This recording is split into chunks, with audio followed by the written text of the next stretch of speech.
Trinity Sports Medicine, in its newly remodeled state-of-the-art facility, has a team of professionals that are committed to helping you move better, feel better, and live better. With services to keep you strong and in the game.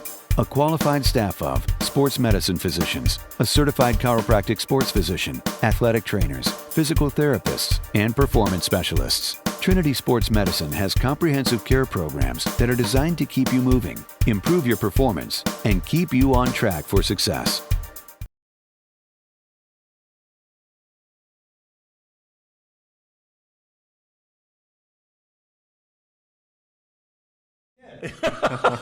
Hi, we're back. Where'd we go? I don't know. It's week 8.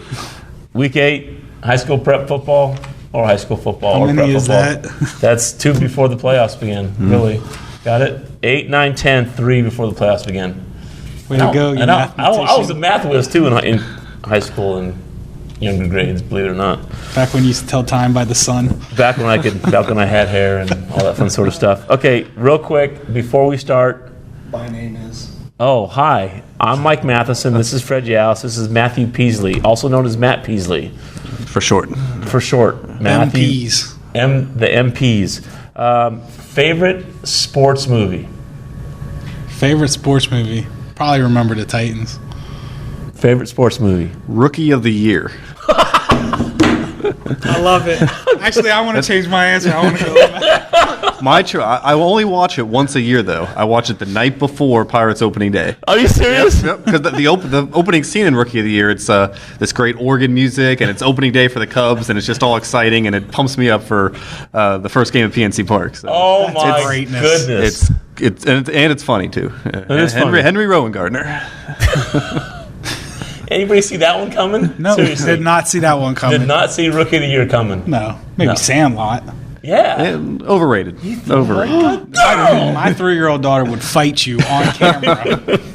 No, it's fantastic, but not as good. It's Not as good as fantastic, Rookie of the but Year. not as good as Rookie of the Year. I actually have a VHS pack when they both came together. Really? That's nice. Like mid '90s. Wow. Easter. You're probably in my Easter basket as a 8-year-old. Where were we? How much candy? Marshmallow Peeps out by the basketful. Yeah. And, What's your favorite movie? Sports movie. I have 3. The Giants movie, right? Facing Walking the with Giants. I love Facing the Giants. It's one of my all-time favorite movies. But Miracle Okay. and Hoosiers. Yeah. But I can watch Miracle forever, especially the part where he says he blows the whistle again. Again. Yeah, I love that part because I'm a sadistic. Well, the movie I mentioned, Remember the Titans? Yeah. I always had a problem with it. There's one spot where I have a problem with. At halftime of the championship game, Yeah. he goes to Coach Boone and says, I need your help. Coach Henry's kicking my butt out there. They only had 7 points at halftime. 5 wide receivers or not. He wasn't kicking your butt. Yeah, it was 7-0, right? Yeah, it was like, it was. Or 7-3 or whatever. Yeah. Yeah, they weren't running up to score on you. It was the offense's fault, Coach Boone. Get out of the veer. Sorry. There's still not much of a better scene than the Gettysburg scene, though. Oh, no, that's great. Gettysburg scene was pretty solid. All right, high school football. We'll start with the big game of the week. Big Red's going to your neck of the woods playing Ursuline. What do we know about Ursuline? Or what do you know about Ursuline? Sure. They're coming off a win. They beat Erie Strong Vincent last week, one of the lesser Erie teams. Okay. A couple weeks before they got demolished by Erie Cathedral Prep. Ursuline, their quarterback is going through some injuries. His name's Chris Durkin, Michigan State recruit. I don't want to say he's overrated, but I think he's overrated too. Not as overrated as Sandlot, but he's going to Michigan State. He looks good in a T-shirt and shorts, and he looks great throwing the ball when there's nobody blitzing him, when there's no pads on. He's like that kind of guy that... Oh, my gosh. We apologize. Mike McElwain is crawling under He tables just did the right limbo now. underneath the table. Oh, sorry, my bad. We're still on. Well, okay. Anyway, But he's like 35 for 89 on the year passing. So That's not good enough. It's not practice. It's not transferring over to the game situations, and he So- has been battling some injuries too. So so are we guessing the Big Red's going to blitz the daylight out of him? that would be the game plan if I was Steubenville, because they can easily rattle him, and they really don't have a running game either. They have 3 underclassmen running backs. They lost 2 of their good running backs last year, so they have 1 junior named Damon Green, and the other 2 are sophomores. So their offense really isn't keeping them in games. It's their defense that's really been helping them so far. I think they're 3-4 on the year. Wow. So it's not an Ursuline team that people are used to seeing. No, but they're not the back-to-back state champs that they've seen in the past. Ursuline had I hate to say a down year last year when they made the regional semifinals. Yeah.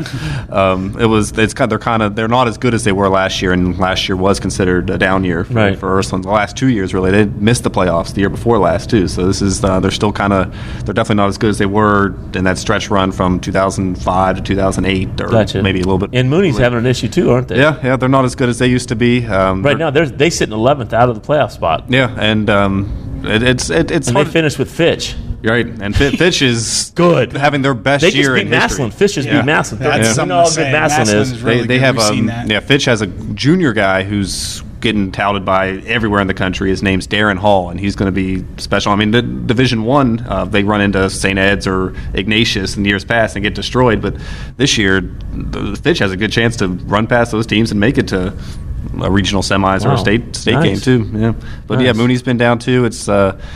It might be the schedule too. I mean, these guys try to schedule the hardest team in teams in Northeast Ohio, Southeast Ohio, anywhere, and I think it's finally catching up with them. Well, Big Red's coming off a loss to Slacium. I got it, Slacium. But once again, it was a team that I think you have 22 starters, and I think Slacium had 19 starters at 22. I think 2 or 3 kids went both ways, and that's it. And that's. Well, I mean, we said last week that was going to be a tough game for Big Red. We knew how good that team was coming in. Again, Big Red fought with them for a while. They hung with them for a little while. Right. Again, just I think numbers added up against them. But the one thing you want, if you're a down Ursuline team, the last thing you want to see is Big Red off a loss, because an angry Big Red team consistently. Reno Suckoch is a fantastic coach. I think everybody knows the name, knows how good a coach he is. He'll have Big Red ready to go. They got those 2 quarterbacks, a stable of running backs. They have athletes, and if you can't wear them down the way Massillon and Slacium was able to, you're going to have a rough day with Big Red. Now, speaking of not wanting to play a team coming off a loss, the Edison Wildcats. They get St. C coming off their first loss of the year to Bel Air on a Saturday afternoon. Yeah. And like you said, you talked to Coach Stickles, and Coach Stickles says, well, a good team coming off a loss, all they look at is what they did badly. Yeah. As opposed to, they're correcting things that normally they might not look at because they had come off a win. Right. Things are going well. Now it's like, what did we do wrong? Let's fix this. So a really talented team is a little more prepared than maybe they might have been the week before. That's. And when you're Edison coming off a 3 overtime loss, I mean that's crushing. I mean they can bounce back, and Coach Stickles told me on the phone last night that they were really upbeat. They went over films. The team had a really good day of practice. He was feeling good about how they were bouncing back, but that's a rough one to come off. Yeah, exactly. That's tough. That's tough. The game you're going to, Conotton Valley goes to Toronto, and Toronto took a loss last week at Bellsville that there was a 2-touchdown flip toward the end of the game within the last minute of the first half that kind of hurt Toronto a lot, and we saw Conotton Valley against Sumo Central the other night or last week, and it was kind of ugly. So what I know you've seen Toronto. What do you like about Toronto? The Glenn brothers. I was impressed with my first taste of Ohio Valley football to be introduced to Blaze Glenn and Ches Glenn. Blaze, the quarterback, just a sophomore, did a lot of things that impressed me. Throwing the ball and running the ball, and they can hand off to Ches, who's the senior on the team, and I think most of their guys are underclassmen, juniors or sophomores. Right. So, and then with them coming off a loss last week, it'll be big for them to correct what they did wrong, even though they're going up against a lesser Conotton Valley team. But this will be a good chance for them to maybe get some of these younger guys more touches and rebound and regroup after a loss last week too. Yeah. Now, last week you were at the Oak Glen game for the first half. You were at for the whole thing. Oakland's 0-7. They get Liverpool's 2-5. Regardless of the record, they're still one of the Battle of the Bridges. You said for a little bit Oakland looked respectively decent early in the game. I mean, it was very early in the game, but they tied the game at 7, and then it was just a couple of fumbles seemed to just changed the complete tide of the game. And once things got rolling against Oakland, they're a young team. They were coming off an emotional week with the coaching switch, and I think that once it started rolling downhill, I think it just kind of snowballed on them. The one thing about Oakland, though, is they showed some talent with their youth late in that game. They got a couple of young kids that are pretty talented. Alex Schweiger started. He didn't come in late, but he ran the ball very hard for when he was in the game. And then late in the game, they had I think his name's Zach Price, number 22 for them. They're running another running back. He ran the ball really hard. They got some youth. They have something to look forward to. It's just, they're going through some growing pains this year. Two Utes. I loved Oakland's jerseys too. Those were very sharp, nice. It's a pretty sweet powder blue. Exactly, it's a pretty sweet color combination, isn't it? Yeah, I was impressed. I need to get some of their gear if I can. They just need to get another Preston Murray on the line. Rujak, yeah, exactly. Rujak, he wants some freebie stuff. So come on, hook a brother up. Go Bears! And you like the stadium? Didn't you? Beautiful. Yeah, beautiful turf. That's nicer than any. Most of the small school stadiums up in Youngstown area too. Yeah. So I let some people back home know that hey, come down to the river if you want to see get see how stadiums really run. All right, game you're going to be at. This is going to be a really good football game as expected. Martins Ferry goes to Creek. Creek's on a 2-year winning streak against Ferry. Ferry is number 8 in the state in Division 5. Their only loss was to St. C at home. Right. Creek's coming off a really big win at UL. After back-to-back losses, which Bel Air game they kind of got picked apart. Then they go down to UL and take care of business, and Blake Rohr takes care of business, and if St. Clairsville's the one Buckeye 8 team that Indian Creek just does not match up well with, Ferry is the one Buckeye 8 team that Creek matches up with well pretty much on a yearly basis. Yeah. And it's going to be knocked down, drag out, and we expect nothing less. I talked about with Coach Connor. It's going to be a playoff atmosphere. Both teams have postseason positioning in mind in this game. The Creek is sitting at they're at 8th right now in the region, and Martins Ferry sitting at 5th, wanting to bump up and get into that top 4 and get a home playoff game the first week. So this is a huge game. Two very talented teams. It really is. It's going to be a playoff atmosphere with two teams that are good enough to be in the playoffs. So it's just a matter of I talked about it with you off camera. Does Indian Creek shoot themselves in the foot? Yeah. And Ferry's good enough that even if they don't, they can't beat them. But that's been Creek's downfall. They don't finish a drive. They turn the ball over. They get 14 some penalties last week. Penalties. That ain't good. That's been their issues. If they can limit those and get that running game going, and they don't have to hit too many passes, just hit a couple of play action passes, connect. They hit a big touchdown pass last week against UL.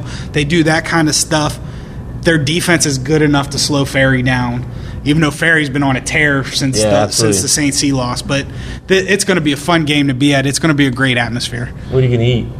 I don't know. I'm hoping for meatballs. Cloudy with a chance of meatballs? Is that Hook me up with the meatballs. I love the meatballs at their stadium, but I'll eat whatever they have. He's a pig. Sandwiches, sausage. Oh, they had some kind of noodles the second week of the season, I think it was. Oh, yeah, it was good.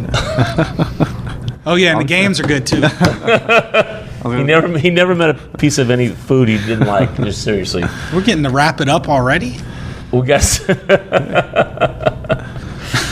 Cecil B. DeMille back there. Yeah, come on, man. Back off. We're getting to speed it up. Oh, speed it up. Oh. We're old white guys, man. We don't. Okay.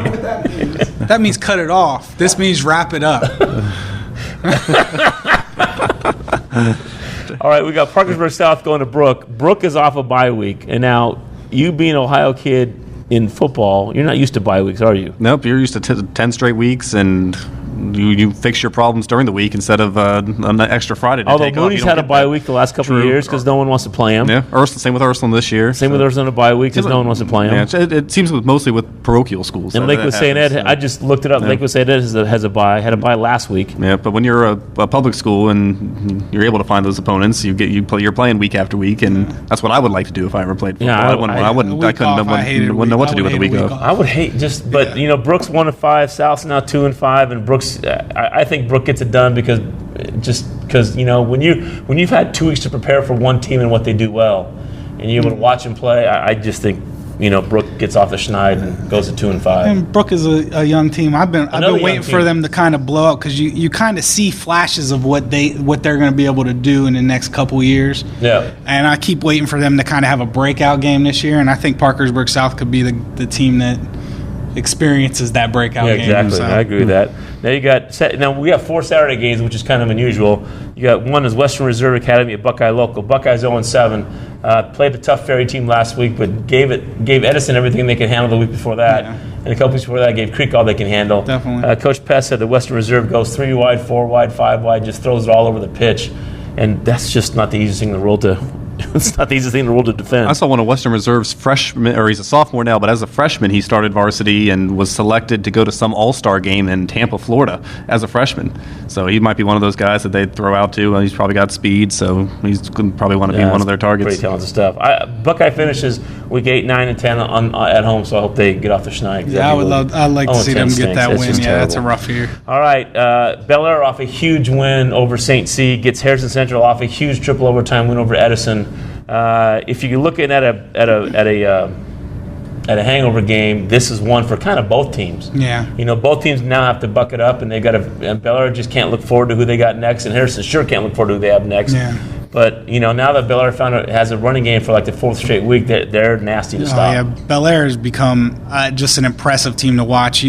When you think about, they lost two games to Division 7 teams, and they were both able to kind of move the ball at will on them, and it kind of looked like, okay, Bel Air's going to have a rough year this year. People had high hopes for them, but they're going to – well, the high hopes were warranted because they have really exploded the last 4 weeks. 4 years? Last 4 years, but the last 4 weeks. Jose Davis is an amazing coach. We've talked about that before over the last couple of years.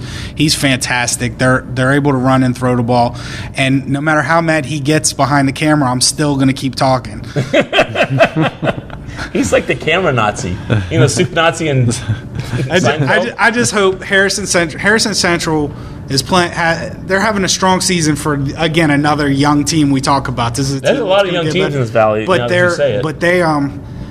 but we just hope they don't have a letdown from that. You can't be thinking about how excited you were from that game, because if you do, Bel Air will have 30 or 40 at halftime. All of a sudden, Harrison Central's 10th in the region in the playoffs. Yeah. Just very quietly. A win here would and be. don't forget, they got hosed in week 1. They should be 4-3. Yeah, and a win here would be mega playoff points. Grandiose. Yeah. All right, Clarksburg Notre Dame goes to Madonna. This could get ugly real fast. Madonna's really good. Madonna a lot, Notre Dame a little. I don't know what else to say. Up at Youngstown, had you guys ever heard of a whole lot of small school football? Yeah. Really small school football. I know Ursuline's Division 5, but they're not always small school football. I mean, that's the thing. A lot of the teams we have are Division 1, like Fitch. Division 2, like a Poland or a Howland. Right. Division 3. Mostly in Columbiana County teams that we would cover are those small and town Mooney's schools. a D4, D3, D4 up and back. Yeah, so the small Division 7, Division 6, they're usually pretty weak except for Western Reserve Berlin Center, who's been a consistent player year after year. But most of the time, if you're a small school, you're going to get stepped on week after week, and you can't really compete with the other teams in the area up there in Youngstown. Yeah, it's pretty tough. Well, Madonna's good. They're that good. They're number 2 in the state right now. Computer Pro is behind St. Mary. St. Mary's coming off a thrashing of Williamstown a couple weeks ago, and Madonna's just good. Yeah, they're just good. What happens next week? Central Madonna. By the way, since we're saying Central, hi, Mike Barber. I told him I shout him out on the show. Michael or Mike? Michael. Yeah, the point guard for Catholic Central. Oh, the kid that's like... that drops dimes. Is he like 5'8", 12 pounds? Yeah, but he can ball handle. Wait till basketball season. He's a point guard. Yeah. He's good. You know the best part of watching Central? Seriously. Tucker. Of course. Right now I want Central to play Indy Creek so I can see Tucker and Dunleavy. How much fun would that be? Nobody watched the game. I know, watched man. The sideline. Since Tucker played for Dunleavy. Yeah. Oh, would that be fun to watch? Yeah. We'd have to mic them up. Yeah. Oh, that'd be good. You'd like watching them. It'd be fun. Yeah. Okay. Sorry. Last game of the week. We're high 3-4, coming off a loss at Magnolia against your Crusaders.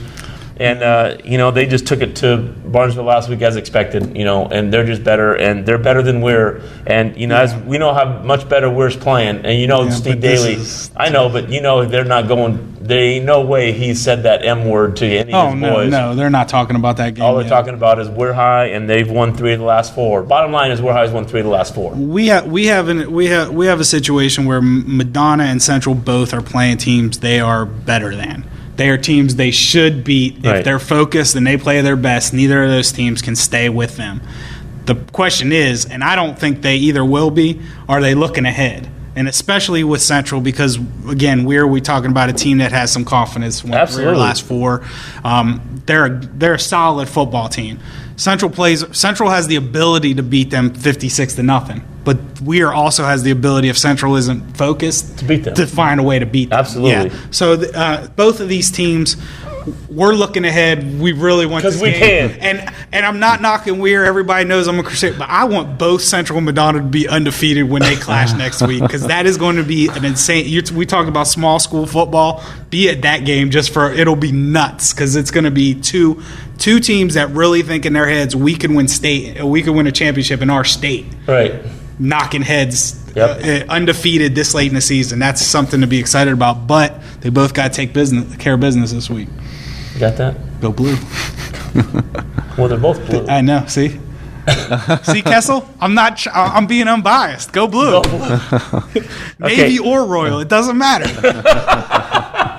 All right. Other than Sandlot, which you say is overrated, what's another overrated sports movie that you know of that you just? I hate to say Remember the Titans, because I love Remember the Titans, and everybody. So it's not Remember the Titans. I don't like. Come on, you can say it. It's okay. No one's gonna hate you. I don't like The Natural. My dad. I remember the first time I saw that, my dad was like, "This is a baseball movie. You love baseball. You got to watch this movie." I didn't like it, and I tried to watch it when I was older a couple of times. I still didn't like it. Robert Redford doesn't do it for me like a Charlie Sheen does in a major league. That's what I like. Or Crash Davis in Bull Durham. Right. Nuke LaLoosh. That's a good one too. Okay, what's your overrated? I would probably have to go with The Natural too, actually, thinking about it, because I'm not a huge Natural guy. It puts me to sleep. Yeah, I'm not. Yeah, that was actually the perfect answer, because I can't. Most sports movies that people like, I tend to enjoy to some degree. I don't think, Natural's on, I got to watch that too. I don't. It's not in the same class as Shawshank, is it? Yeah, it's not like The Little Giants. Ed O'Neill from Ursuline grad. It is? Yeah. Little Giants. Look at you dropping a Little Giants reference right there. And Rick Moranis, Rick Moranis. There you go. That's a good coaching matchup. That is a good coaching matchup. Big brother against little brother. The Icebox. Seriously. Look at him shake his head. Say goodbye. See you next week. Have a nice one. Man, he is the camera Nazi. Yeah, jeez, man. The Christmas movie everyone watches, where the guy all of a sudden, It's a Wonderful Life. It's a Wonderful Life. Where all of a sudden he realizes, I've watched it once. I've watched It's a Wonderful Life once, and that was enough. Yeah, that's overrated to me. Seriously, it's black and white. Seriously. I mean, Christmas Story, Christmas Vacation. Yeah, because they're close to the same. Christmas Story, Christmas Vacation. They're right there, right next to each other. I love those. Chevy Chase. Those are the two I have to watch. Welcome to Wally World. Christmas one, Jingle All the Way. Oh, with Arnold Schwarzenegger and Sinbad. Yep. Yeah. And Turbo Man, the action figure they look for. That's a good one. That was my prime. When I was in mid-90s, I was blessed to have good movies like that growing up. Yeah, Jingle All the Way. There you go.